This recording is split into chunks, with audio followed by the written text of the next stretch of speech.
What is up, everyone, and welcome to the Random Encounter Podcast, episode 167. I'm your host, James, and I am joined by the Dress Reader Master, the Dominant himself, Brian. Live from Raccoon City. And of course, we got the great Ace Attorney, Ash Destroyum. Live from the Ark. Stop copying my bits. You don't even know where that's even from. Where is that from, That's the actually? funny part. Don't worry about it. I'm thinking like Sonic the Hedgehog 2. Isn't that what it's called? Like the Eggman art? Good reference, but no, that's actually that's actually the same game. It's in the same game, you said? Yes. Yes. Oh. Yeah. I'm just a furthest end. I'm just a furthest end. That's the main difference between me and me. Okay. That's Gotcha. your hint right there. Yeah. Well, we got quite a few things to talk about today. We're going to talk about some more Bluepoint news. One is actually pretty sad, and it involves Bloodborne, a potential Bloodborne remake. As well, we're going to kind of give our thoughts on our first look at the God of War live action and the Pokemon Presents as well. But before we get into all of that stuff, don't forget to hit that like and subscribe button. Follow over on Twitch if you're on Twitch as well. And we're going to go ahead and get started with some Resident Evil Requiem talk. I've been playing it. I know you guys have been playing it. And I got to say, I'm going to give my thoughts first because I'm playing on Nintendo Switch 2. And it actually looks really, really good on Switch 2. I was kind of worried. I watched Digital Foundry's like video where they were going in the ins and outs. And I think like, I was thinking in my head, like after I watched the video, it's like, I kind of wish or I missed the days of old where I wasn't really into like resolution and frame rate and stuff like that, where that didn't bother me. I just picked up a game and played it and just had fun. I kind of wish that. And I hate that I'm nitpicking on frame rates and things like that. I was streaming it on Friday and I kept looking for the imperfection. I can't talk today. I don't know why. I kept looking for the imperfections. So like anytime there was weird like anti-aliasing issues, there were some weird like ghosting effects, stuff like that. I just kept looking at it. I'm like, oh yeah, that's not right. That doesn't look good. That doesn't look good. But anyways, once I kind of shut off my brain and just went into it, I do gotta say, the game's amazing. Loved it. I was worried in the beginning because I did not like the beginning. Oh, and tell me how you guys thought about it. I did not like the opening parts because I thought the whole game was gonna be, oh, here's 10 minutes of Grace, and then here's 10 minutes of Leon, and then you're back to 10 minutes of Grace, and then back to Leon. I was like, no, like I don't want that. It reminded me of Revelation, and I know the director of Requiem is also the director of Revelations. And I was like, that worked great on the 3DS because it's a 3DS game, but I don't really want Requiem to be that way. Luckily enough, though, it's not like that. You guys are probably way further than me. I haven't played as much, and not only that, I lost my progress because I died and I did not save it, so I had to go all the way back. Doesn't it autosave? I'm playing on classic, so it does not autosave. Yeah. Oh, I'm also on classic too. gotcha. Yeah, I'm not playing it on classic.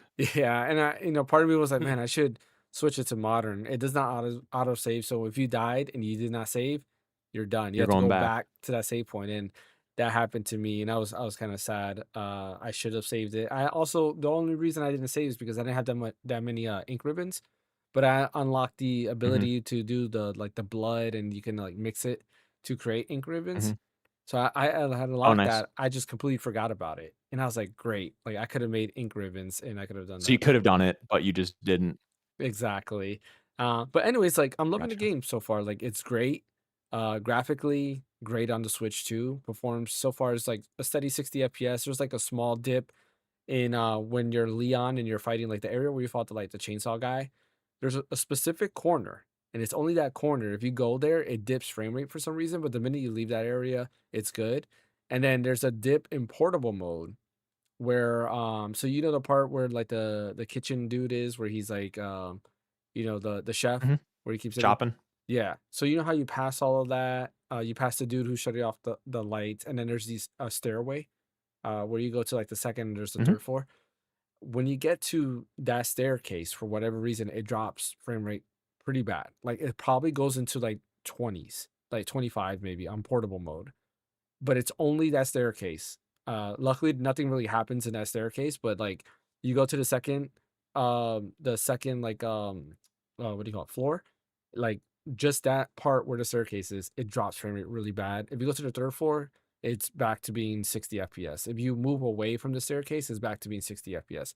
So some weird stuff, and I do think that that's not like a big deal. I don't think it's a deal breaker because it hasn't really bothered me. But the full on gameplay, like solid, love it. Leon's a beast. It was just so cool to go ahead and like the firefighter zombies when they're coming at you, you kill them and then you pick up whatever spear, whatever they had, and you just throw it at the Mhm. other zombie. That's pretty dope. But yeah, I'm enjoying it. A lot of people are saying this is probably the best Resident Evil game, and I'm not sure yet because I'm not that far. I only got to the part. I only opened up the East Wing again because I died in the East Wing. I had done everything in the East Wing, and a little bit after that is when I died. So I'm redoing the East Wing all over again So you didn't go because into the West Wing yet? is that wait, which is the first one you go to? West Wing I thought it was the West Wing you go to first. Y I don't remember. Like, did you do the thing with, like, the oh, you did because you got the blood thing, so yeah, you're right. Yeah. So, okay, so you did that part. Yeah, because Okay. I did the area where the chef is was what I thought was the West Wing, but that might be the East Wing Mhm. actually. And then I did the other wing where you get the blood stuff, and all that other stuff. So yeah, I'm enjoying it. What about you guys? So you, so basically you're at the part right now where you're kinda trying to tackle or, have you gotten the first cube or the first little, quartz thing? Like that Yeah, first puzzle with, like, the sun, the moon. So you got the first one? yeah. So I got I think the moon was the first one. Yeah. Okay, Yeah, not the because that's second one yet, though? no, I haven't. I got that. Okay. Because I think that's in the East Wing, or no, wait. Yeah, that's in Yeah. the East Wing because that's the one on the right. So I think that's in that wing, but that's where I died. Because the last thing I Yeah, did you have to go was upstairs and get it. did I go upstairs? I don't remember. I know I got You have to go upstairs, lost. you have to melt a lock with Okay, corrosive. okay. Yeah, So because if you don't remember doing that, you haven't done it yet. yeah, I was I went in the circle, got out of the East Wing, or I got to like the door where the East Wing is, and what happens? I got jumped by the zombie that has like the little IV stand, and then there's the other one Mhm. that's I think cleaning the floor or something, or maybe they're eating somebody on the floor, and I ran out of bullets, so I had no bullets or anything, Mm, and yeah, then that just killed me. um, gotcha. yeah, So our thoughts. I love this game. I'm playing it on PlayStation 5 Pro. Um, I bought it on PC as well, but I decided I wanted to play it on PS5 Pro because I have the platinum for Resident Evil 2 Remake, Resident Evil 7 Village, and Resident Evil Village. I have the hmm platinum for all those games, and so I kind of wanted to keep my platinum streak going on PlayStation and get that as well, maybe. I actually heard the platinum of this game is pretty cool. Like, it's not like crushingly difficult, but it's like fun. So I might actually do it. I think this is fantastic. The thing about like the 10 minutes each thing. So I am a lot farther than you. Ash, how far are you? Just so I know kind of spoilers, what to talk about. I said I was live from Ark, so and you didn't know what that was, which means I'm further than you. Yeah, I think you are farther than me. Okay. Yeah. Because I don't know what arc is. Yeah, okay. So I just it's not a spoiler to say you go back to Raccoon City. Like that's like in like the yeah. cover art or whatever, you go back to Raccoon City eventually. So I just got past the part, Ash, where there's like they shoot mortars at you, like from those buildings, they're shooting Oh mortars at yeah. you. Yeah. I thought that That's was what I just funny. I thought finished. that was funny. Yeah. Yeah, I thought it was That funny. was cool. So yeah, so this isn't a spoiler at all. This is just kind of a good thing to know because I too was a little leery about kind of how the cadence of the gameplay sections were going because you played as Grace in the hotel, and that's just basically like a tutorial, like moving around, hmm checking objects, getting some of the story stuff, getting like the aesthetic and everything like that. And then after that, you play Leon, and Leon's section is literally a tutorial. It's like 3 minutes, and you just run through the Yeah. street and you just mess stuff up, and it's awesome. It's badass, but it's not a real section. I would wager to say. And then you go back to Grace's, and Grace's section is I would even say even more of a tutorial than her first section, like where you do the little puzzle and the girl chases you with the light and the Yeah. and all that, and then you go back to Leon again, and the hospital wing, um when all those like the chainsaw guy attacks you and stuff like that, and then you have to go get Grace, and then that's like kind of where the game begins, I would say, in a way, is when Leon, when the thing happens with Leon and he hands off the Requiem, and then Grace's section starts, and like that's kind of like where I really feel like the game truly begins in a way, because then from then on you're going back and forth. But what's interesting though is that like Grace's section, that whole hospital section, is like it's several hours long to go through it the first time. Um, excuse me. And then you go back to Leon, and Leon is again kind of a smaller part. Like it's cool because you go back and you mess up all, like that was one of my favorite moments in the game so far, is when you're going through the entire hospital as Grace, and you have to sneak around and just be so scared and so vulnerable, and like you have 2 bullets for 20,000 zombies, and you have to like use those bullets wisely. And then you go back as Leon after you finish that part, and you are a walking armory, and you can just kill everything, and it's so satisfying because you're like, oh yeah, you thought you were big stuff, watch this, and you just like eviscerate every zombie in the place. It's awesome. So then that part's like kind of short, and then you go back to Grace again, and she has another kind of like a longer part. And so the cadence is definitely like long Grace, short Leon, long Grace, short Leon, relatively. But then after something happens in the story, you're playing as Leon, and from what I can tell, I think you're probably going to play as Leon majority of the rest of the game. And so at that point in the story, I feel like it really makes it so the gameplay is probably 50-50 at the end of the day. Like after you finished it, I bet you probably spend around the same amount of time with both of them, give or take, close enough anyway. So I think that's awesome because I think it marries the 2 gameplay styles of Resident Evil extremely well, because I was a little worried about the dichotomy of how you have the section with Grace and it's very limited and very vulnerable, and then you go to Leon and you just kick ass. And I was worried about the Grace parts not being fun because you just like want to go back to the Leon parts where you're killing stuff. And they both offer their own thing, because Grace's is a lot more puzzle driven and a lot more about like getting to new areas and getting this item to do this and all that stuff. And Leon's just straight combat for the most part. And they're like both halves of the same thing that like you like about Resident Evil. I mean, at least the newer ones. I mean, the Resident Evil 2 and 3 and like the original like PlayStation ones, that's not really, I mean, the combat's serviceable, it's fine, but you don't really play those games for the combat generally. Like it's just kind of there. But starting with the remakes with the third person shooting, like that's like the combat has an awesome hook. It's really fun. So I just love how they put these 2 things together, and they fit so well, a lot better than I thought they would. And so I'm loving it. The story is really interesting. Leon is like the king of one-liners. Like I've never heard of a human being that talks in one-liner before. Like that's his language, is one-liner. Which I think is really funny. Like, you have, and it's been pointed out on Twitter, where it's like, what's his name? Gideon will like get in his face and he'll be like, when was the last time you brushed your teeth? And it's like, oh, Leon with your one-liner dad jokes. And then you have Grace like screaming and running around trying not to die. And you have a cool Leon giving quips, it's kind of funny. Trying to think what else I want to say. And then, we didn't get a chance to talk about this, James, but like a little bit on Twitch, but you were playing Grace's section in third person, and I just, dude, here's the thing. I if you played the game, you agree with me or you agree with James? I agree with you. I know what you're about to say, my man, and I agree. I'm about to agree with you on that, because first person is like king for Grace. I love Grace. It is. Here's the thing. If you want to go back and play Grace third person, 100% with you. I totally think, because I might go back and play it third person too, but it's like Capcom, the makers of this fine game character right here, they had a vision for this game. They wanted you to play Grace in first person because she's vulnerable, to make it more intense, etc. I understand what you said on Twitch, that it's kind of more traditional to have a third person, that's more Resident Evil. Fair, but 7 and 8 are fantastic games, and it really does up the horror aspect when it's first person. And I think it's kind of like if you went to a Gordon Ramsay steakhouse and you ordered it well done and put ketchup on it. That's kind of what you're doing with the third person. Maybe you go back to the steakhouse after you had a medium well, or a medium or medium rare, New York strip or whatever, and you go back and you get the sirloin, medium well, and you put some A1 on it. Like that's fine, because you had the real experience at the Gordon Ramsay restaurant with the real stuff.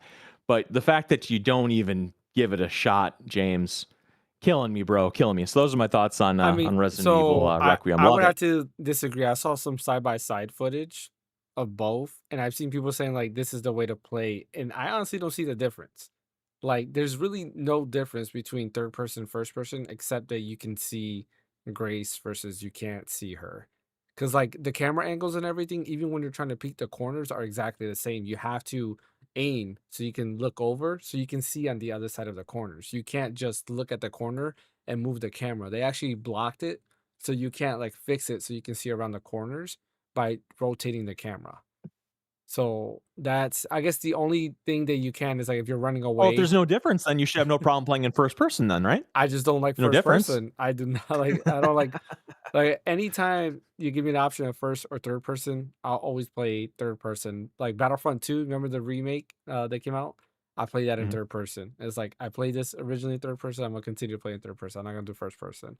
In that game, third person was actually cheating because you have a wider field of view, so you can actually see more enemies too. Um, but yeah, like I don't see the difference. I saw some side by side comparisons with no spoilers, and I was like, yeah, it's kind of the same thing. Like if I want to see if there's a zombie on the side, I have to aim so I can look over and see what's in that hallway. I can't just go over there. The only thing is where is if you're running away from a zombie, you can run and turn the camera to see how far away it is from you. That's it. That'd be like that's the only thing that's different, I would say. Because you can't, I mean, technically you can do that. You can turn around and walk backwards, but it's, not the same. Yeah, go ahead. I got nothing else. Ash, go ahead. Oh, okay. Yeah, so like a bit of a comment about first person versus third person. When it comes to like playing in first person, it adds a bit more of a fear factor from Grace's and stuff, especially when you're in really dark areas dealing with zombies and you're low on resources and everything. And it further heightens like the whole atmospheric tension when you're playing out throughout Grace's level. And when you put it first person on Leon, it feels like I'm playing the last level of a Resident Evil Village as Craig Redfield at that point. So I'm just like, yeah, let's not do that, if anything. So I'm mainly going with Capcom's vision on how they want us to play it first, and then once I'm done with that, then I will go back and just switch it back to Yeah. third person, see how it feels and stuff. And when I switch it to third person to test it out with Grace for a minute, I wasn't feeling it. I like her design and how she's running, but it's just the third person, especially when I went to dark areas as I was testing out, it didn't give me the same feel at all. Well, So I had to Hey, also, Ash. switch it back to also in third person, there, I don't know, I don't think this happens in first person, but in third person, Grace falls like randomly, and you have to wait for her to get back up. yeah, Yeah. So does yeah, that happen in first person? Where you're running away from yes, an enemy I that's think so. chasing you, and then you'll fall down. Like Grace will literally just randomly fall down. You have to wait yes. for her to get back up and continue running. I'm not talking about like Like wait Um, for her to get back up. yeah, like I'm talking about fall down, and you had to wait for her animation of her to get back up to continue running. I feel like that's happened to me. I could be wrong though. But I don't something recall else I that, just wanted but to say yeah. real quick about the first third person thing is when you're playing it in first person, you are Grace. When you're playing it in third person, you're watching Grace. So the horror isn't as immediate because you're watching somebody else's experience. And so it's not as like, this is me. And that's what makes the horror so much more potent in first person because you're through her eyes. So you're like her proxy. Whereas in third person, it's kind of like these unfortunate series of events is happening to her, so this this doesn't affect me. Now, the only thing that I'll say about third person that's kind of cool is that you can see some of her reactions and stuff, and her body language could be kind of interesting to get more of a feel of the character, but it's just not as immersive in third person. Yeah. Real quick before you Yeah, I continue, mean that's Ash. that's why that's one of the what's Real up? quick, Ash. I want to apologize. I don't know what is up with my connection. I just keep losing connection through Discord. So for everybody watching this stream, I apologize because you guys keep like cutting out and then cutting back in, and I don't know what's going on. S- same goes for y'all as well. I don't know what's going on with Discord. Okay, so it could be Discord then. Okay, it's not just me. All right, all right, continue, Yeah. Ash. Yeah, no problem. So yeah, but essentially when it comes to that's why I believe Resident Evil 7 will like really succeed really well in first person because it really honed in on that horror aspect of Resident Evil and everything.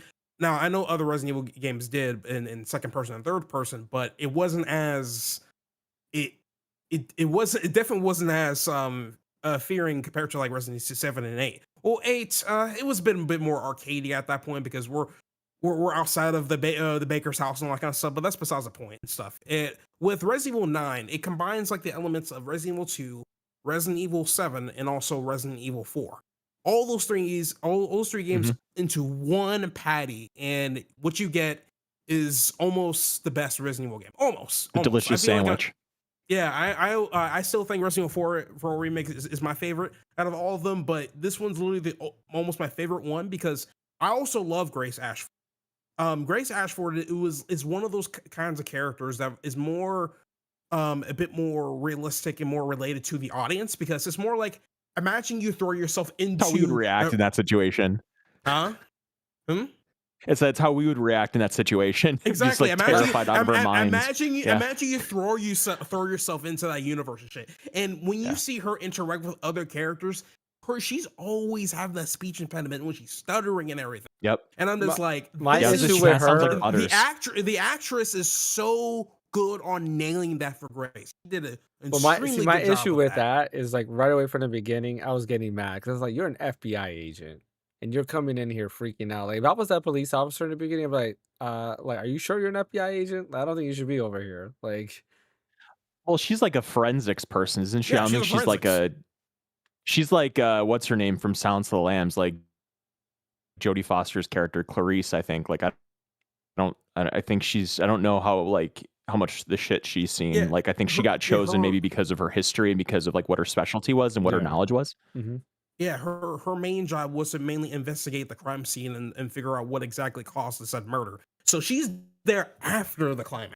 Yeah. She's not prepared for the climax Right. stuff. So you can't really blame her for that kind of thing. And on Right. top of that, the reason why she's a bit more scared because she's literally facing her trauma. That's where her mother died, essentially. So you have to That's true. remember, Yep. like when she's going back there, she's going through so many different mental struggles just by going back over to that same hotel and everything and stuff. And you have to understand that from her perspective. As she's going through the dark Not areas, to mention it's scary by hear her itself. shivering and breathing. Yeah, breathing, panting. And yet through all that, she still treads forward, man. That's a very, very powerful heroine in my book. She is honestly, Yeah. I love her. I love Grace Ashford. And I hope she gets like a nominee within the Game Awards as a best For voice voice actress. performance because She she did should. an amazing job as Yeah. voice actress. Yes, 100%. Yeah, deserved that 1,000,000%. But yeah, I love Grace Ashford and her gameplay. Leon from Resident Evil 9, he the 51-year-old, he's interesting, right? Because there's a couple of things where I'm like sometimes thinking, I'm like, bro, I think you could have stepped in and did something about that. And we all seen this from the trailer where they're Leon's stepping inside to Victor Gideon's mansion or whatever hospital, whatever you want to call it, and the lady escorts them to Yeah. like this area, this room, and then the zombie comes out of nowhere and just chainsaws the hell out of her. He could have done something. Like he could have done I something know. about that or something. Yeah. Like he just You waited didn't tell there me you and didn't watched. notice that dude And was there's like not some other like off in any way. Like that. yeah, I agree yeah. with I that. mean, it could have been age. It could have been age, bro. It could have been age. Hey, Catch up to him because he's going through his own confirmed to be He's trauma. losing a step. He's going through his own trauma. He's like, oh Yeah. shit, chainsaw. Like I haven't dealt with that in a long time. His mortality. Yeah, like it's interesting. And then like there's other things where he kind of missed. I got to go back and like what he did, and but I still like Leon. I just wish there were certain things he could have, do a little bit extra to prevent a certain thing from happening, if anything. And all the story is mainly just tying back to Resident Evil 2, especially, which I'm not going to go further into that because it seems that Brian, you haven't really figured out about some other factors, so I'm not going to talk more into that. I don't think so. But yeah, I'm liking how everything is being pieced together essentially. And I'm wondering because I haven't finished the game yet. I was hoping to finish the game before the podcast and everything, but there's certain things kept getting in the way. But I'm definitely almost done with the game though. But there's definitely a lot of fun aspects to the game. I love both third and first person. Leon's early 2001 liners. I eat them up. I eat them up like it's hot wings. I love them so much. It's great. It's everything about the game is just almost perfect. The graphic fidelity of the game is also amazing. I have to give it to Capcom. They did a fantastic Hmm. job with the release of the game when it comes to optimization. That was insane. I couldn't believe that once I went in, I turned on ray tracing on the high, put everything at max. I'm still above 100 FPS. Now, granted, I'm on the 9070 XD, but I'm thinking, man, if this is well optimized, I wonder what it looks like on the Steam Deck or something like that at that point, because Hmm. you don't have to do much in it. So it just shows Capcom like really what went in when it comes to like make sure almost every system can at least run this game at minimum 3 FPS, if anything. So Yeah. that's amazing. Hats off to them. They really did a fantastic job with this game. And once I'm done with my first playthrough, I'm pretty sure there's an achievement where I need to beat the speed run of the game essentially and stuff. And I might do that soon, right after I'm done with my first playthrough, because I want to like bang all the achievements out of the way so that way I can move on to other stuff. But yeah, Resident Evil What are you 9, playing on, Ash? highly And she's still PC, playing on PC. PC? Okay. What kind of GPU do you have? 9070 XT. 1970 XC. Okay. Oh, that's nice. Yeah, because I have my best friend who's playing it right now is playing it on PC with his 4090, and he says the path tracing is just ridiculous. I haven't played it on my PC yet. I'm going to, but I'm looking forward to seeing how just incredible it looks on a maxed out rig. So what's funny? I do have ray tracing, but I don't have path tracing. Funny enough, Yeah. I may have to like edit some files to get path tracing unlocked. Essentially, I don't know if it's only tied to NVIDIA technology or something like that. But I know for a fact I can use path tracing on Cyberpunk. So I'm pretty sure if I could do some bit of modifications within the engine INI file to unlock path tracing, I might be able to test it out and fully give it a whirl and see how that looks and stuff. But even without path tracing, the game still looks gorgeous regardless. Yeah. Absolutely. But Reach for the Moon. That's the name of the engine. It's fabulous. Yeah. oh yeah, That's it's funny. freaking beautiful. I think 10 all of out of us thought 10. it was the Resident Evil engine, and then they came out saying like, no, it's Reach for the Moon engine. I mean, it does make Reach for sense the because in movie. Japan it's Yeah. Biohazard. Why would Yeah. they call it? Maybe it's just it's a happy coincidence. I mean, Yeah, I'm yeah, sure they're 100%. aware though. And Like in my head, I think they're aware because they specifically named it Biohazard Resident Evil and then Resident Evil Biohazard for Resident Evil 7. So it's like I think they're aware of like the different like translations or anything like that. But like, yeah, I still prefer the Resident Evil engine. I think yeah, that's a makes better sense. But name. Well, it doesn't help that the logo's creepy, so you kind of associate it with Resident Evil, Yeah, like with the hand with the exactly. moon, like you think it's Resident Evil coded. Yeah, exactly. makes sense. Yeah. And then there's a certain section in Resident Evil 9 which immediately calls back to one of the modes within Resident Evil 2. I'm not gonna tell you what it is, but when I was going through it, I was like, wait a minute. I was like, wait a minute. So did they plan this game ever since that mode in Resident Evil 2?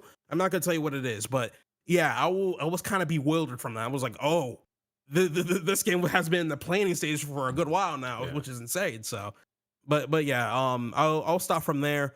Amazing game.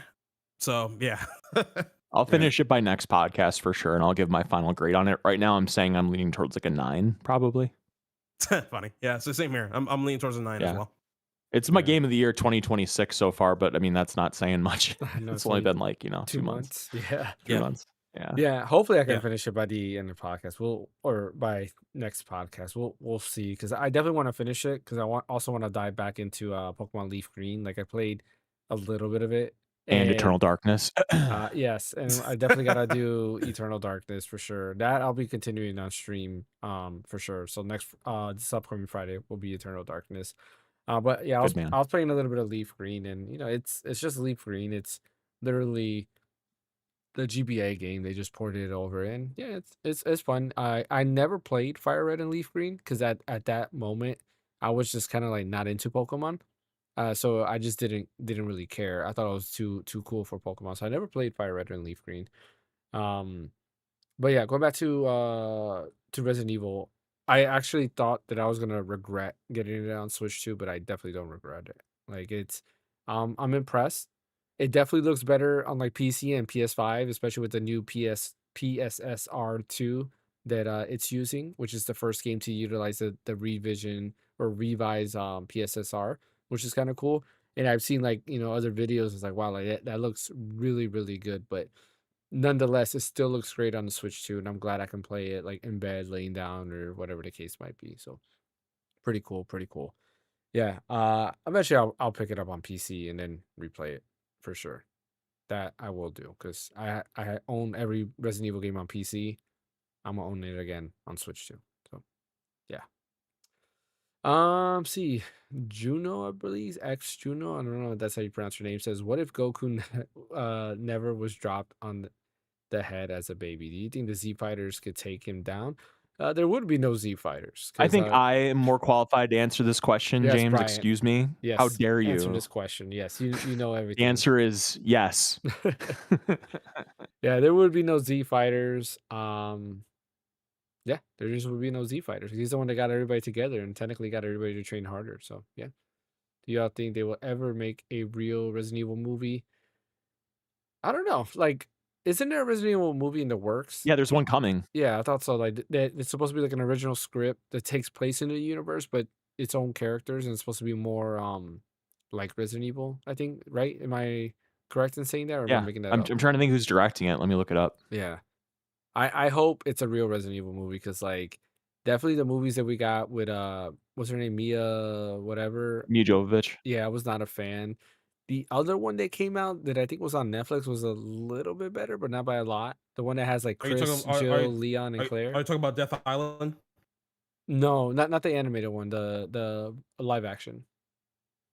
Oh, Yeah, hmm. the dude that did Weapons is making a Resident Evil Oh yeah, movie that's that's right. coming That's out who it in is. September. This September? Zach Kreger. Mhm. Oh wow, we haven't even seen like a trailer or anything. Mm-mm. That sucks. Is coming out during September because I'm also going to be in Japan again during that month. Hmm. There you go. More Dragon Quest goodies. Yeah, pretty much. All right, let's move on. Let's start talking about since we're on the topic of live action movies. Let's talk about that God of War live action. What do you guys thought about that screenshot? Because I know me and you, Brian, Uh, shared some back and forth on Discord, but yeah, that's kind of like, I don't know. I think I'm not a big fan. So it's I listen. I like Kratos, but Artreus, man, the cast that he did for Artreus, I wish he looked a bit more like 12 or 13 years old. He Yeah. looks like he's 6. yeah, I that's my problem. That's the only problem. yeah, that is the problem because Opie from Sons of Anarchy, and he also is Gary Bertier and Remember the Titans and stuff. Hmm. I think he looks really good as Kratos. Like I Hmm. think that's as good as a job as I think you could Yeah. be, for that role. The kid, way too young from like what I would think Atreus would look like in that role. You like Ash said, I would figure he'd be like 12 or 13, and then in Ragnarok he's like 15 or 16 or something like that. And he looks like a little kid that it just it it's just weird looking. Hmm. Um, so it's really a tale of two sides because I think Kratos looks great and I think the kid looks too small, but maybe he'll have some serious acting chops. Maybe he'll be like what's her name? I can't think of her. The name of the chick that plays Ellie in The Last of Us. Oh, for Bella Ramsey. Bella Ramsey, yeah, maybe it'll be like a Bella Ramsey situation where she was really young in Game of Thrones, yet she had like such a presence that just catapulted her to all of these, Yeah. to The Last of Us, and people thinking she's like this great actress. And I think she does a serviceable enough job in The Last of Us, but she really inhabited that role as I forget what her character's Mormont. She's one of the Mormonts. In Game of Thrones, like that was such a great role for her because she knocked it out of the park. So maybe this Yeah. kid will, just by looks, it doesn't look like anything special, looks way too young, but maybe he'll just inhabit the role where he'll really make something out of it. I guess it remains to be seen. Yeah, let's hope so. Yeah, I think that's the only negative. Like, no offense to like the kid. It's just that it doesn't look the part. And typically, especially when you're making a game or a movie based off a game, you want people to look the part. It was kind of, going back to the Resident Evil movie, the one that was on Netflix. I didn't like the way Leon looked because that definitely was not like Leon. And when I saw the actor who was playing Leon, I was like, yeah, you're not Leon. I don't know why you're there. You're more like Leon because he was like, he was like a Hispanic guy. I was like, you're not Leon. Like Leon is this dude that's got like this, specific cut, and then yeah, he just has this aura around him. Like Leon. When you see him, you're like, yeah, that's Leon. um I mean, we'll wait to see, but I agree with you. The actor, I forgot his name, but the actor who plays Opie and the dude from Remember the Titans, like he does a Isn't it Ryan Durst or something? yeah, it is Ryan Durst. You're right. Let me look it up. I think he does look like Okay. Kratos. They did a good job of making him look like Kratos, and yeah, like I'm still excited to see where it goes. Well, hopefully it's a good what's the right word I'm looking for? A good like can't think of the right word. Adaption. There we go. A good adaptation of God of War. Representation? Mm. Yeah. Representation, adaptation, either or. Ash, any thoughts? Yeah, I just hope the movie does well. I mean, I don't know if I forgot it was a TV show or a movie. TV I show. forgot. But The TV show, TV I show. think.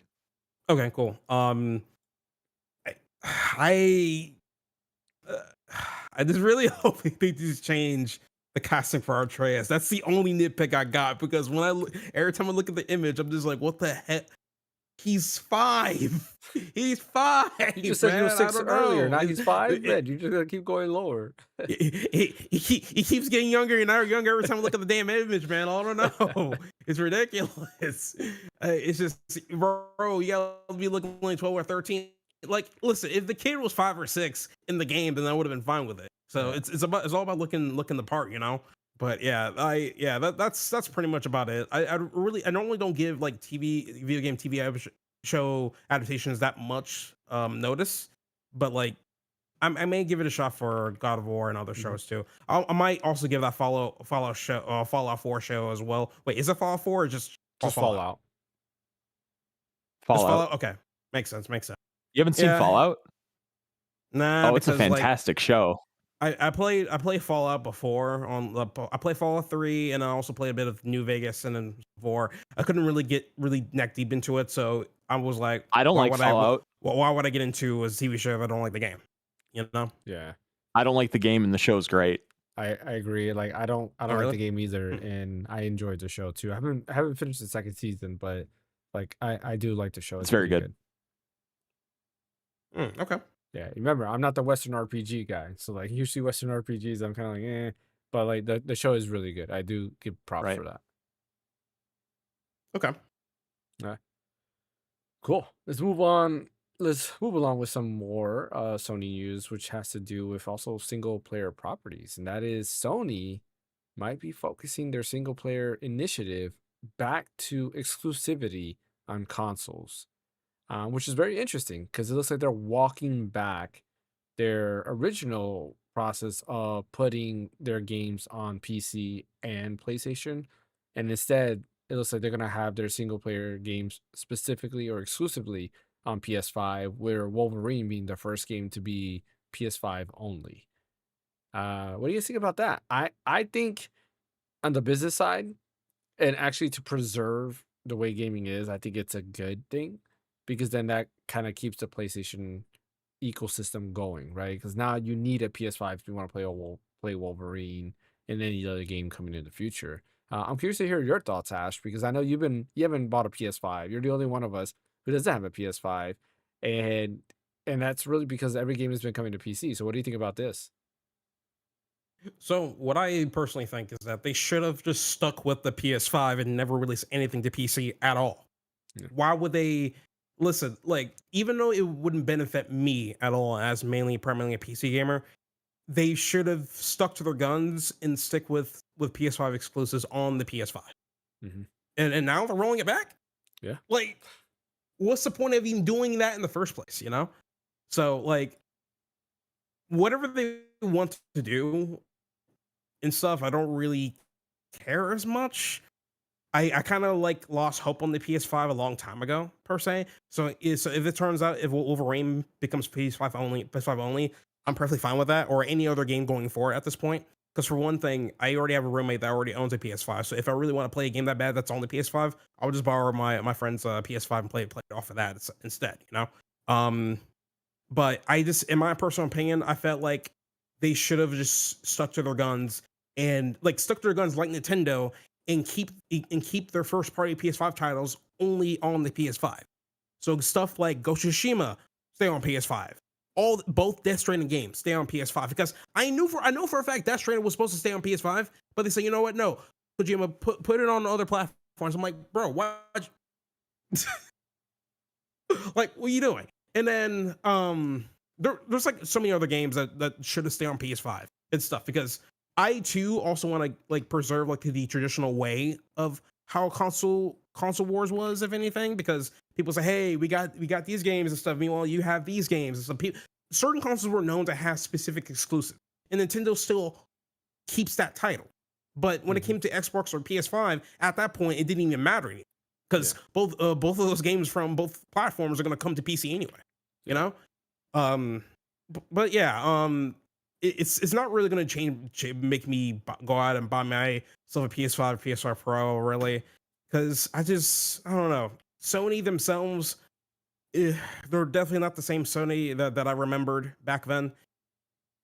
I kind of just lost I kind of just lost faith in them, because they just don't know what they're doing, especially when it comes to higher ups and everything. So yeah, that's pretty much all I got from me. I mean, I agree, and I think Brian, you probably agree too, right? Where Sony should keep their single player games exclusive, or do you have different thoughts on that?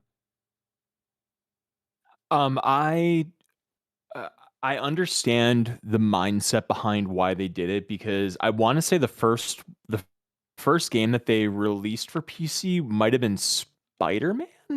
Yes, I want to say like that's where they Horizon. dipped their toe in. No, It was Horizon. No, it was Horizon. Horizon. It was a PS5 exclusive. Like Horizon was literally their PS5 PS4. mascot. PS4, yeah. Mhm. It was PS4. PS4, PS4. Yeah. PS4 / PS5. But still, you wouldn't think Horizon will be on PC. But let me just stop right there. Let me let you cook. My bad. I'm just No, it's okay. I just want to see something. Horizon Zero Dawn PC release Yeah. date. Okay, so it came out on PC August 7th, 2020, and then Spider-Man came out 2022. I let's thought see. God of War came out after Horizon. Yep, And then 2022. Spider-Man. Yeah, you're right. Okay. So, all right, well, regardless, Yeah. I think what it is that what Sony's calculus was it's two opposing sides. One side is putting software everywhere to make it so they generate as much revenue as possible from games that they're not really making that much money from more anyways, because it's been on play. Anybody that wanted it on PlayStation would have bought it by now. So like, for example, Horizon came out on PC in 2020. It was out on PS4 at that point for 3 years.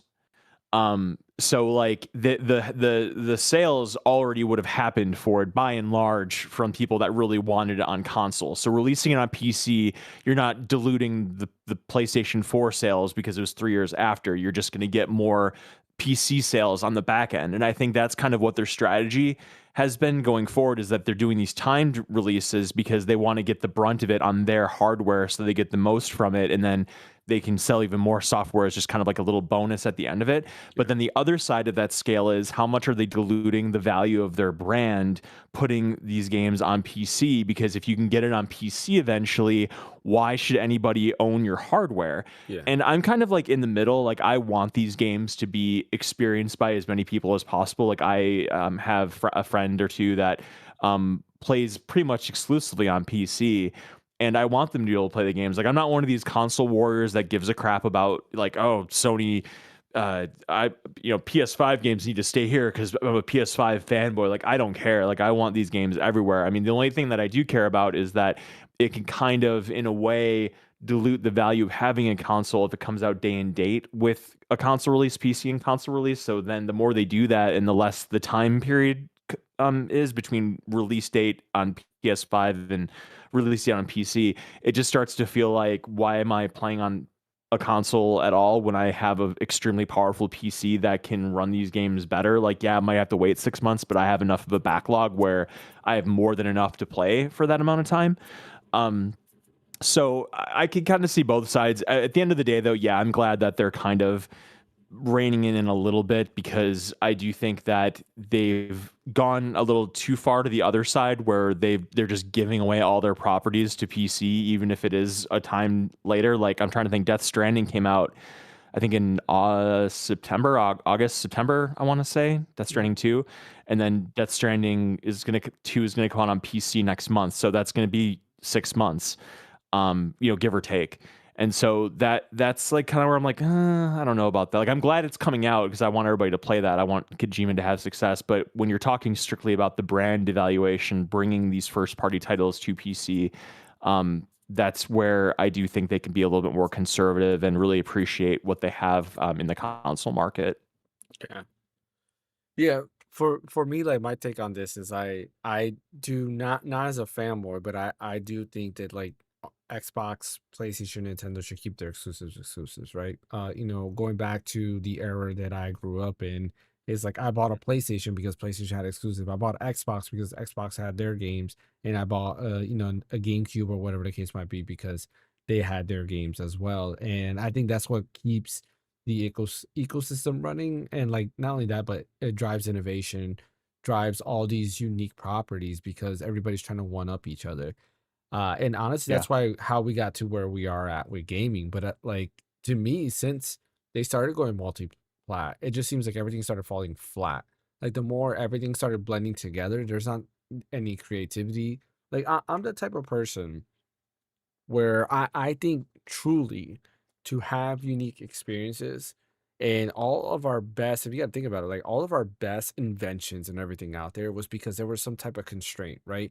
You had to do something on, whether it's like a small little space or whatever the case might be, to create something great. And you had to work with all of that. And that's how we got all these great properties because, hey, this game was Game Boy exclusive, so we can take advantage of all the Mm. Game Boy hardware and we can do these unique things. And they had to try to find So ways to do certain things with it.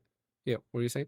you're saying kind of like how so for example, like one of the best gaming soundtracks of all time, the most like classic, some of the most classic gaming music Hmm. comes from the NES era where they Yeah. had to make almost miracles happen on such limited hardware, and Correct. they're considered immaculate. And it's like a lot of modern games that has all the technological improvements in the world, it's like few and far between you kind of have a soundtrack that like really is special. So Yeah. I can see what you're saying there.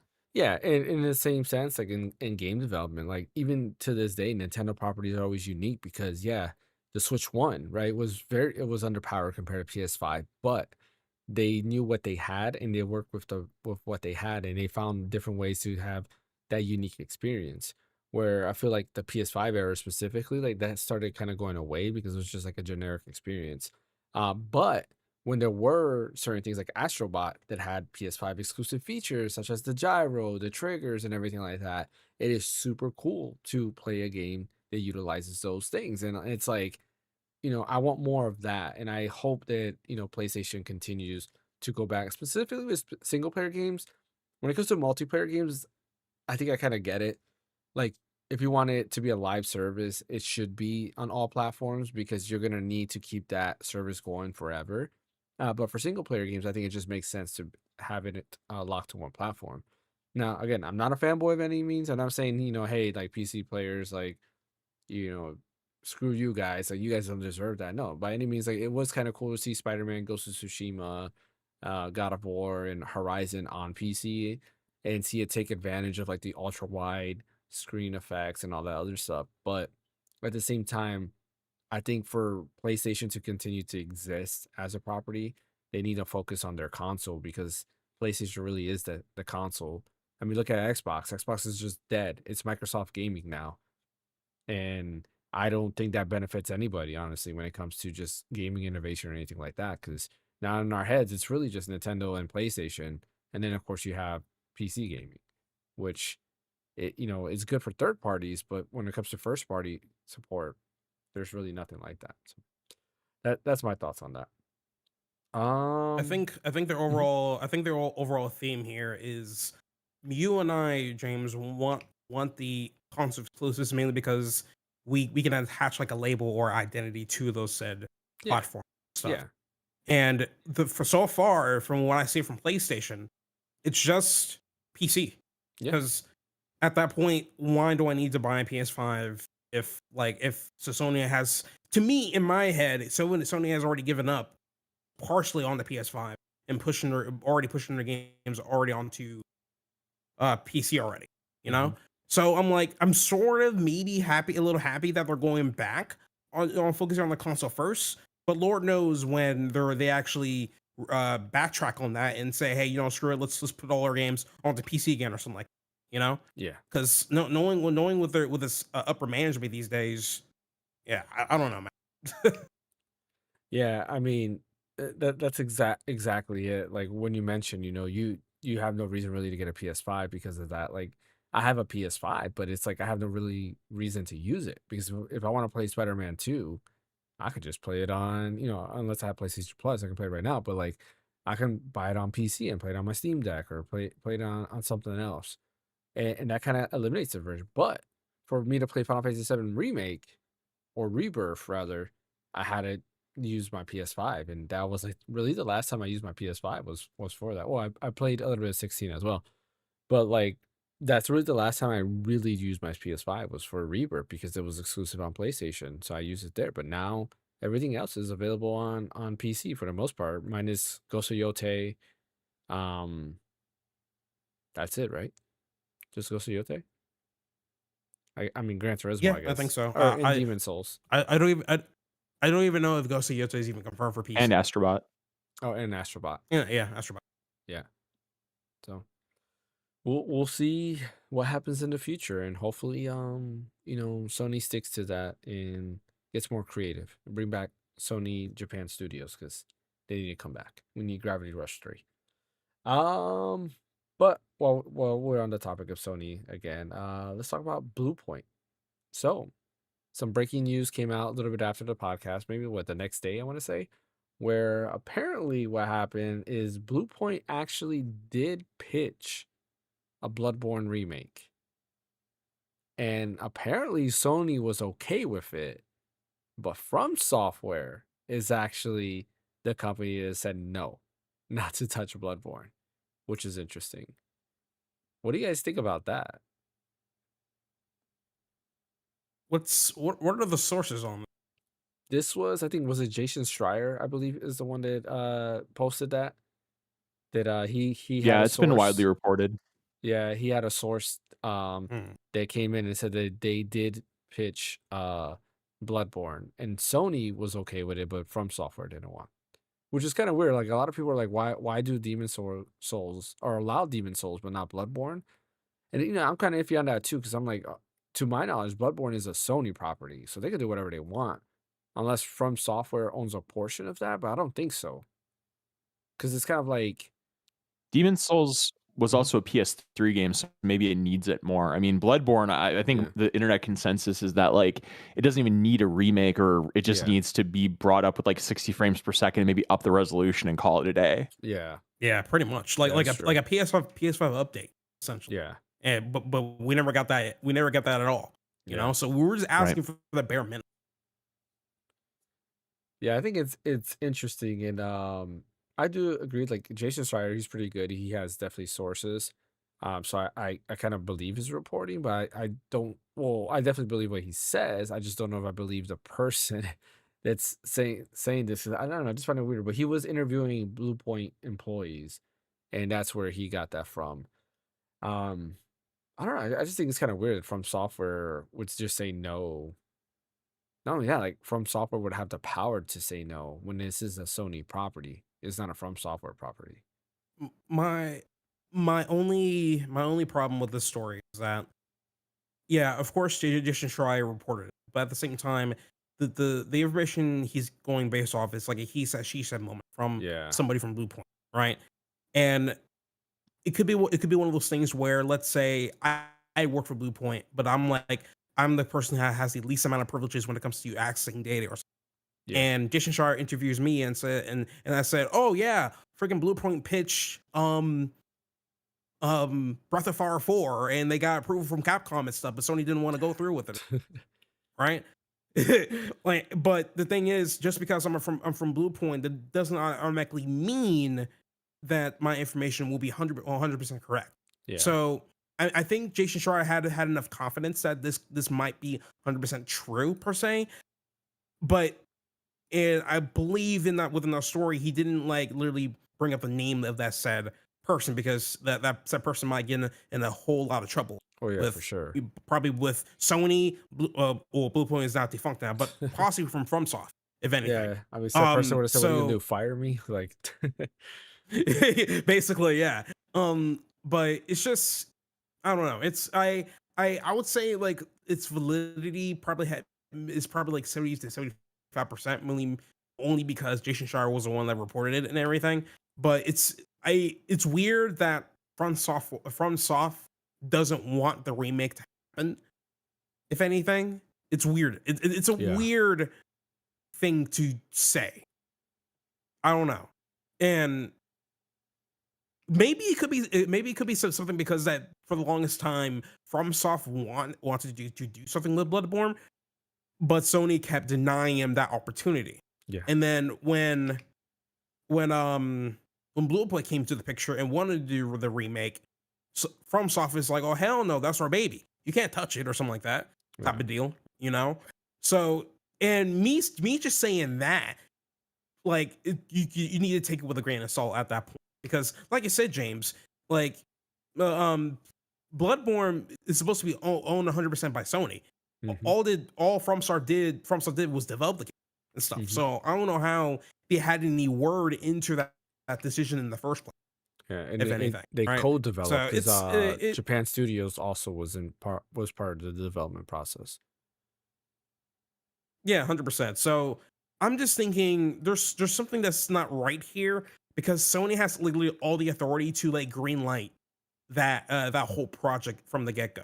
Yeah. You know, it could be something to where from some told Sony, hey, listen, if you green light Bluepoint to remake Bloodborne, then we're not going to do any further contracts with you ever again when it comes to any new Souls like title or something like. You know what's It could have been something funnier like that.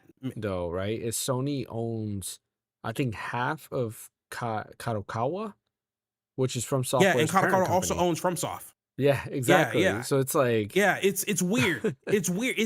This whole thing doesn't make any sense. Because what do you mean? Hey, FromSoft that doesn't want this to go through, even though Sony already said yes. It's like it's basically saying that hey, grandfather said I can make this game, but his grandson told me no. yeah, Right? it's like, Like it's so the story itself. It's just it's a bit weird, a bit iffy to me. You know. mhm, It's I don't know. Like I said, no hit to Jason Schreier whatsoever. I just think the guy from Bluepoint maybe has some things wrong a little bit from his yeah, point. And I don't know like what position or what title he holds because if he was just a developer, maybe he may have some info on it per se. But if it's somebody like a project manager, then that title will definitely hold a lot more weight to that interview or something like that, mhm, you know. So, but yeah, that's all I got to say about that event. mhm. You have any other thoughts on that, Bryant?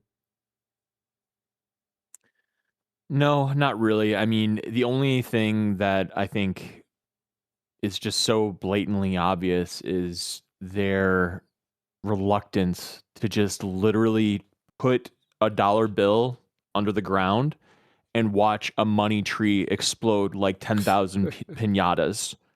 The game would have cost them nothing. They could have farmed it out to Bluepoint, who would have licensed it, made it pretty, bring it out 60 frames per second. That would have been an amazing thing to end a state of play with, or just drop it one day like in an announcement trailer coming out next month. The internet would have imploded with how much goodwill that would have been. Like, how many people want this game? I mean, I'm not a big From guy. I've wanted to get into From games forever just because how critically acclaimed they are. But I just am not either smart enough or stoled enough to get into them. But I appreciate the fact of how diehard the fandom is for this game, and Mhm. I think that Bluepoint did a good job with Demon Souls from what I've been told and what I've seen. Yeah, they did. That the idea of bringing Bloodborne to current gen with no, because I understand like From has their own stuff. Like they have that Dusk Bloods game. They probably have Mhm. a couple of other unannounced things that they're doing. Like this is such an easy Elden W Ring as with well. no effort by them just to give it to an accomplished port studio that did Shadow of the Colossus, did all these amazing port or remakes or remasters of games. It takes them no effort, and they're just like, no. And I don't get the thinking behind that, because they would literally be printing money for whatever next project that they want to do. And the only thing that I could see them doing this for would be if they have their own Bloodborne thing going on, like their own remake, like from the Yeah. ground up for PlayStation 5 Pro or later. Like this is something that's in their itinerary down the line, is they're planning on revisiting the property with a sequel and maybe a remake of the game from, the PlayStation 4 era. So if that's the case, like, fine. But you know what? I almost think they could double dip, where it could be like a Last of Us situation, where they could have Bluepoints remake, and then 3 or 4 years or 5 years from now, they come out with like another one for the next console, Hmm. and you could buy it again. And I bet there'd be tons of people that would triple dip and really wouldn't think too much about it. But it's either going to be that, where they're going to do their own property, or they did a tremendous own goal by not having Bluepoint do it, and then they just do a sequel in a few years to it and just again print money. Yeah. I mean, from software, I think what you should do is not worry about Bloodborne and worry about bringing back 3D Dot Game Heroes, because that game deserves to be available on modern platforms. It You is. know what? There's one Xbox game, or there's one From game I really do like. It Mhm. was on Xbox, those Otogi games. Those games are really cool.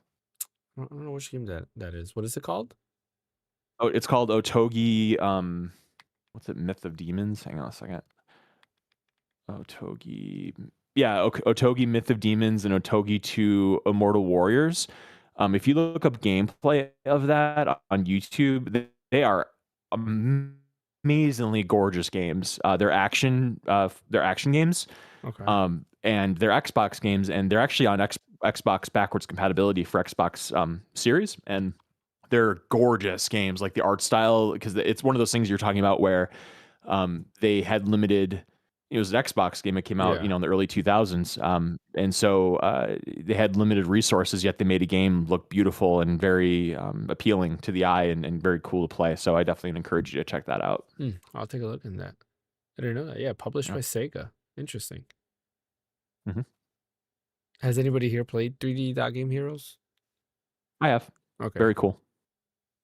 Assume you, not you, Ash. Nah, I haven't even heard of those at all. It's basically Zelda, like Link to the Past, like OG Zelda. It's really good. Like Okay. it's a cool callback. My favorite part was that like there's like a character creator, so you can design your hero to the T, right? So it's like pixel art, so you can actually design each pixel and make him look however you want. But there were some presets, and one of them was Ricky Maru from Tenchu, and I was like, oh man, like that brings me back. That's another one. Bring back Tenchu, because that state of play where was it the state of play? Yeah, the state of play where I thought that it was a Tenchu game and it wasn't. Got me sad. All right. Let's go ahead and talk about our final topic. And that is the Pokemon Presents. There's not really much to talk about the Pokemon Presents, because like there were a lot of it was like a sizzle reel. Honestly, like they showed like Pokemon Sleep stuff, the mobile game stuff. The biggest thing was Pokemon Champions, which a lot of people are waiting for, is coming out in April, which I thought was going to be launching like right there in that moment. That is Pokemon Company's new competitive game, I guess you can say. So where they can kind of focus and do whatever they want on the other mainline games, or on like, the Legend series. They will have Pokemon Champions where you can bring those Pokemon into there, and then you can actually play competitively. They're going to be using that now in the Pokemon Championship, the Worldwide Championship that they do. And that's kind of like the game that they're using going forward. I believe it is a one-time purchase, if I remember correctly, but everything else in the game is kind of free. I don't think you have to buy anything, so you can actually, level it up organically. You don't have to pay for like XP or anything like that, which is kind of cool. But that is coming out in April. Then you have Pokemon Gale XD, or Gale of Darkness XD, or Pokemon XD Gale of Darkness, which I thought we were gonna get Coliseum first, but Gale of Darkness XD is coming out this month in March sometime, which is kind of cool. I remember playing a little bit of that game on the GameCube when I was at a cousin's house, but I haven't really like played it. I was hoping for Coliseum, because I think there also is a story between the two. Well, not I think. I know there's a story in Gale of Darkness, but it ties to Colosseum, so I figure like you probably Colosseum would have came first because Gale of Darkness has some references to Colosseum, but whatever. I guess they thought that that would be the better game to announce, and I think that is the more popular of the two games as well when it comes to the GameCube Pokemon games. But that is coming out on the Nintendo Switch Online GameCube app later on this month. Of course, we got Pokemon Leaf Green, Fire Red that came out also same day. I picked up Leaf Green. I jumped into it, played a little bit of it. It's just Leaf Green. Like it's literally just a Pokemon game. You boot it up, everything's the same. All the buttons are the same. There's like nothing changed. There's nothing specific to the Switch version except that they added telemetry data on the game, which is kind of interesting. Oof. Yeah, so Mm. basically they are analyzing what Pokemons you're capturing, what Pokemons you're using in battle, what places you're visiting and stuff like that, which is kind of weird. But a lot of like video game companies now have telemetry data where they kind of like analyze the stuff you do in games and they gather that data to see what they should do in the next game. So that's kind of interesting there. But that's kind of like the only thing. There's a lot of people also who's messing around with the ROM in the emulator. And apparently, there's code for Pokemon Ruby, Sapphire, and Emerald inside the game, which is interesting. So speculation there is we might possibly get Ruby, Sapphire, and Emerald in the future, which would be pretty cool because I think they were pretty cool GBA games. I would love to revisit Emerald for sure. And then the big announcement I would say for this is actually a miniature Game Boy that plays Pokemon music.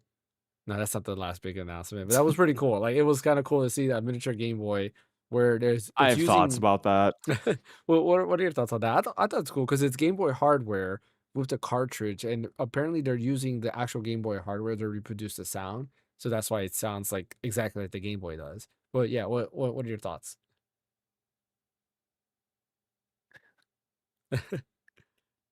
I appreciate the fact that it's original hardware-esque and the sound is authentic, and I appreciate the purity of that. I think that's great. The fact that there's like how many carts? Like 50, 60, yeah, 45? What is I it? think it was like Something like 77 or that? something like that. Yeah, it's a lot. Okay, maybe. Ridiculous. Absolutely ridiculous. If okay, I'll put it this way. If they did a version of this that's like a Game Boy and it's one cart that has a, I don't know, what, 32 gigabyte memory stick in it or whatever, Not in the even. cart, or I don't know what the least amount of storage you can have, but let's Probably say like 1 like megabyte. 5 Not gigs or even. 10 gigs or 12, whatever, and you have all of the files on that and you play the music through that. I even think that's kind of archaic because who's going to carry around a Game Boy in their pocket to listen to Pokemon music? Like, Yeah. that's very like Walkman. It's just not very practical. But like, okay, I can understand that kind of from just like a collector's point of view, like, oh, this is original Game Boy music on the original hardware. That's cool. But the fact that there's that many carts, it's just not practical at all to like swap carts out to listen to songs. Yeah. Like, this is 2026. Like, we don't listen to music that way anymore. And again, I understand it's collectible. It's like kind of cool, kind of in a way, I guess, but it's like what, $70 or something like Yeah, that, 60 or $70. $70. And it's just, you could go on YouTube and, listen to the soundtrack there, or any other myriad of ways you can get the soundtrack to those games. And I mean, I know that it's not the same as like a Game Boy speaker, but is it really worth $70 and 70 pieces of plastic you have to switch out, in and out, to listen to the Pallet Town theme? Like, really? Yeah, Like, I don't know, man. so here's the thing, right? I'm not a purist when it comes to that, but I can see this to appeal to two different kinds of people.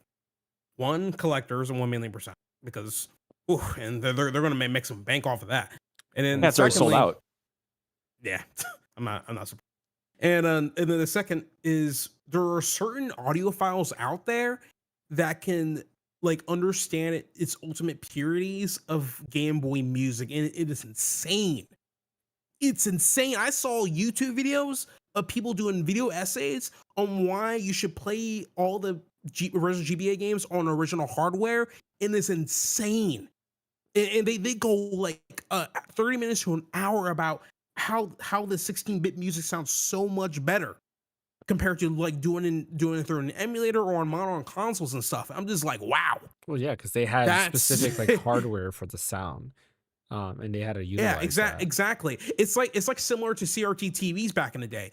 And honestly, that's why companies now provide the CRT filters and stuff, because to emulate that feel when you're Yeah. playing it on an actual CRT TV. Because at the time, devs were limited on the amount of colors they can actually provide within the game itself, so they had to figure out a way on how to properly display those colors on a CRT TV. So to answer your question, Brian, it's mainly towards those two kinds of people. At the end of the day, and if people wanted to listen to the music through its purity from a actual Game Boy, then at that point, after I saw some videos on it, I understand. Ain't I for me though. So it's I not for I me. think it's kind of cool. I like I get it. I agree. Like I thought in my head, like, man, I gotta swap out cartridges for that. But it is kind of cool that each cartridge, like for example, if you're doing Pallet Town music, it when you put it in, it looks like you're in Pallet Town. That is kind of cool. But yeah, I also understand like yeah, swapping it out is I don't know. I thought about getting it, and then when I saw that it was sold out, I was like, well, I guess it's not meant to be. So because it is still cool as a collector's item. I mean, I have this. I just gotta get the sticker, but this thing that a fan printed me, it's a giant Game Boy cartridge, which I think is kind of cool. That being said, this was not $70 though, but like this is kind of cool as well. But yeah, that was not the big Pokemon announcement. The big Pokemon announcement, of course, is Pokemon Winds and Pokemon Waves. That was leaked last year, and basically, for the most part, it looks like everything was true. You can go underwater. The trailer shows for sure that it looks like you can go underwater.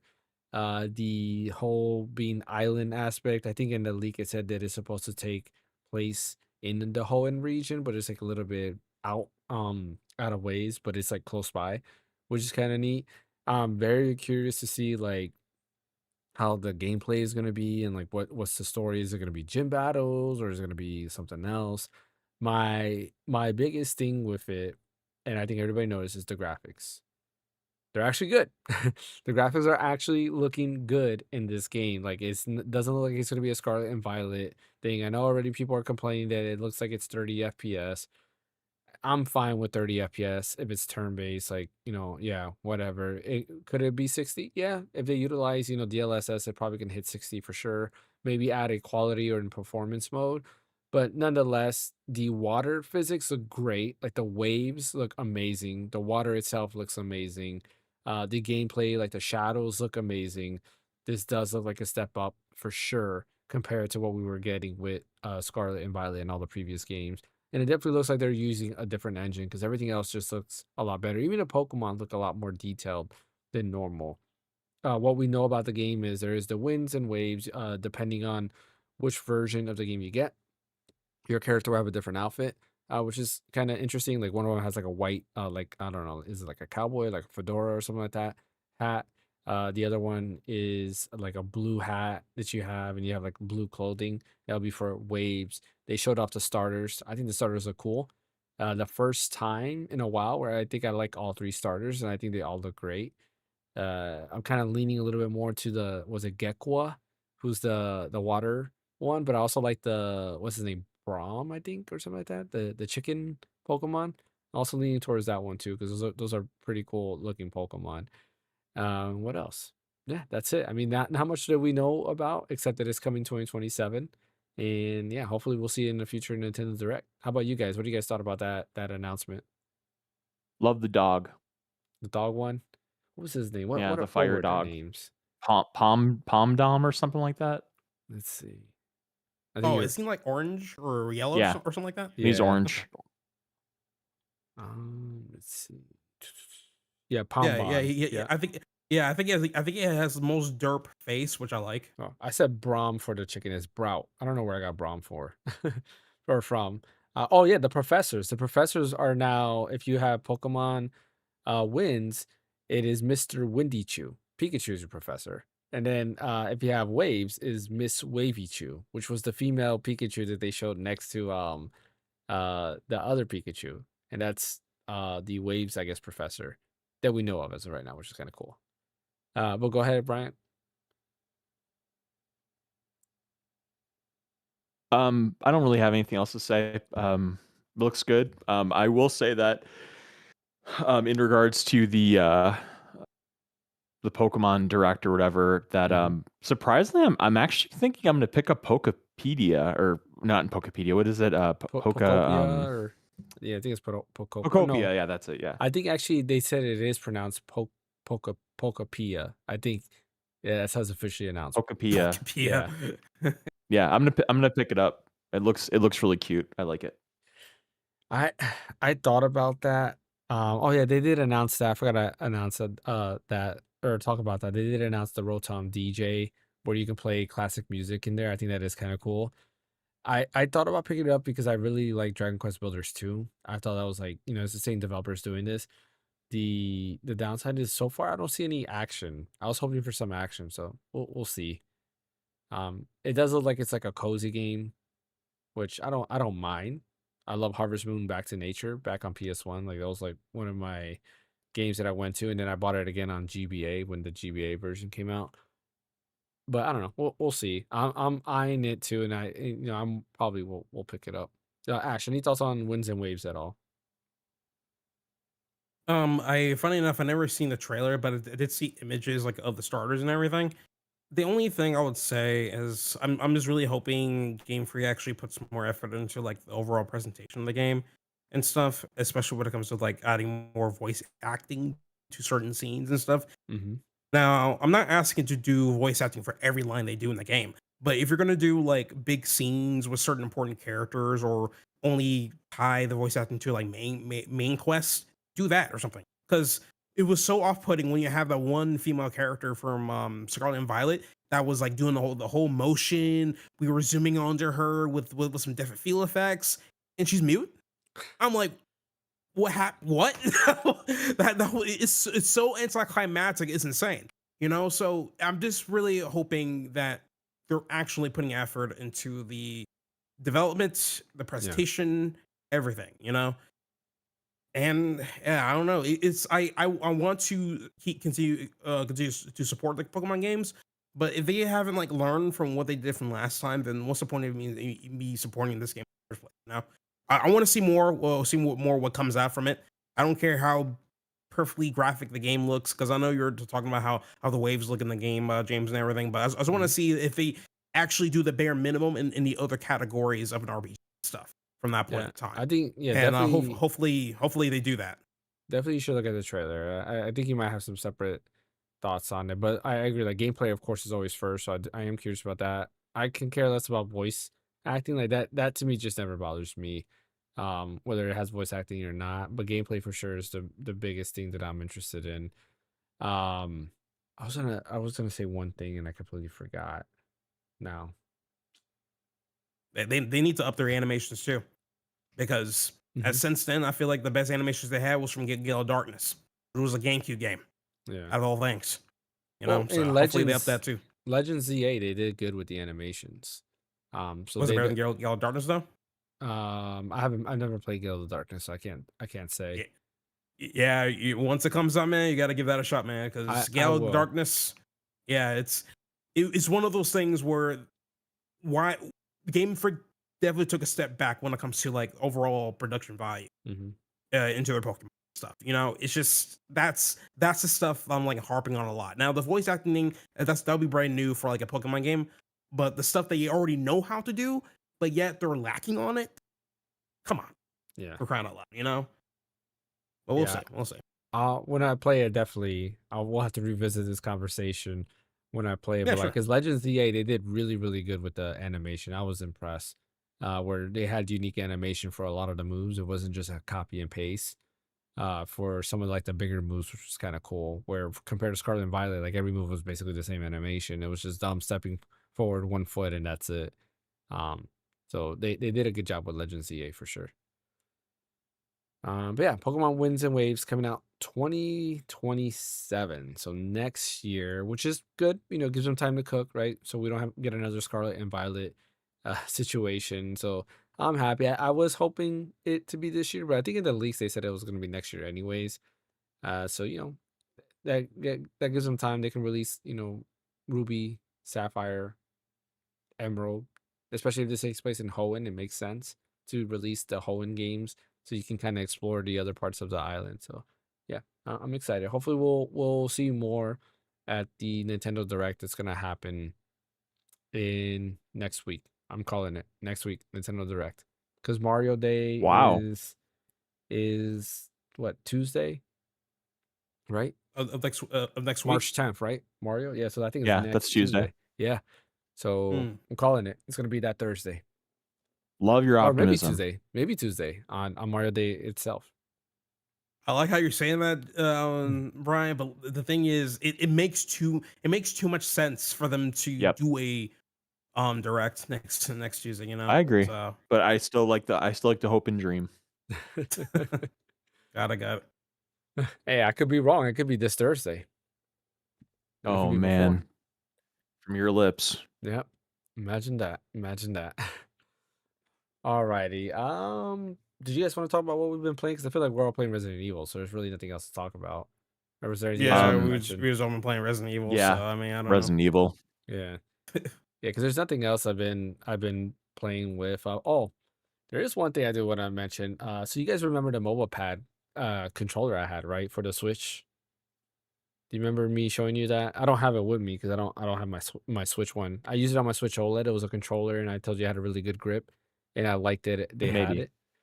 Yeah. I'll share it in the Discord. But for those of you watching, if you watch my mobile pad video on the Switch One, um, where I kind of gave my thoughts on it, and I loved it as a controller. They are releasing a Switch 2 version that snaps right into it, which is pretty cool. They are using TMR sticks, which is nice. It's gonna have HD rumble, which is cool, NFC support. You have the triggers, you have the back buttons. It's shaped pretty cool. It kind of looks almost like the new Legion Go S, how it's kind of like shaped. It has RGB if you care about that thing. I'll shut it off. I'm not gonna care about that. But I think one of the coolest feature it has is that while connected to the Switch 2, you can actually shut off the power. I forget what they call it specifically, but you know how when you plug in your Joy Cons, your Switch 2 is always powering the Joy Cons, right? So it's always charging it. You can actually shut that off so it doesn't drain the battery on the Switch 2, Hmm. which will give you longer battery life on the Switch 2, which is kind of cool. I was like, that is an interesting feature. It's a button on the back. You just press it and it shuts off the power. So then what happens is the mobile pads just run off a battery. And then you don't have to worry about the Switch 2 actually charging it. I think that's like one of the coolest features that I've seen. It is $70 right now. You can pre-order it on their website and it ships sometime in April. I forgot exactly what day in April, but it ships in April. There's another version of that controller by Nixie. And I reviewed the Nixie Wizard controller, which is like the GameCube looking controller. That one, it's a pass on me. It's $130 for the same controller. I'm like, nah, that's a pass. I'm not getting that. And it has less features than the mobile pad one. I've already reviewed the mobile pad one. I liked the quality. I thought the feel was good. The D-pad was nice. All the buttons, they're using mechanical switches. So it could be a hit and miss to some people because it is very clicky, but they're very responsive and I liked it. The D-pad was very good. Everything about it was good. I liked it. So I'm excited for this. I definitely gonna pick it up. I will definitely do a review. And yeah, hopefully it's as good as this, which I think it is gonna be. I just want Hori to release another Split Pad Pro thing. Yeah, they have. I'm surprised they haven't done one yet. Look into the mobile I pad. know. It's good. I'm telling you. Like I thought it was the most comfortable. I tried the Hori Split Pad Pro and the Split Pad Compact. Mm. And the compact is good. I just never liked the thumbsticks. Where the thumbsticks on the mobile pad felt exactly like the thumbsticks on, not as good as the Switch 2 controller, but like the Goalie Kick controller I use. They were pretty much the exact same thing. So Yeah, uh link it. yeah, I'll definitely link it on the Discord for sure. Do you also have a Mhm. YouTube video or short for it? For the one on the original Switch, yes. I do have Oh, a okay.